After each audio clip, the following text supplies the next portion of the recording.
আমেরিকায় আপাতত পাঠানো বন্ধ করল ভারতীয় ডাক বিভাগ। 25শে আগস্ট থেকে এই নির্দেশিকা কার্যকর হতে চলেছে। ভারতীয় ডাক বিভাগের এমন সিদ্ধান্তে কূটনৈতিক মহলে নানা জল্পনা। ট্রাম্প প্রশাসনের শুল্ক নীতির বড় পরিবর্তনের জেরে বড়সড় সিদ্ধান্ত নিল ভারতীয় ডাক বিভাগ।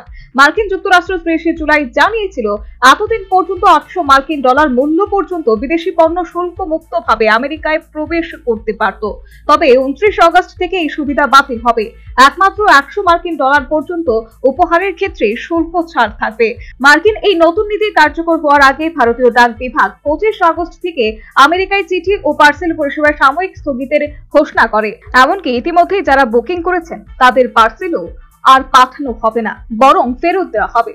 শুধু ভারত নয়, অস্ট্রেলিয়া, ফ্রান্স, বেলজিয়ামের মতো দেশগুলিও মার্কিন যুক্তরাষ্ট্রের ডাক পরিষেবা বন্ধ করেছে।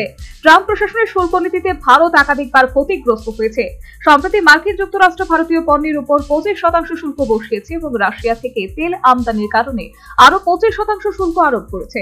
এই পরিস্থিতিতে দিল্লি মস্কোর সঙ্গে বাণিজ্য সম্পর্ক জোরদার করছে।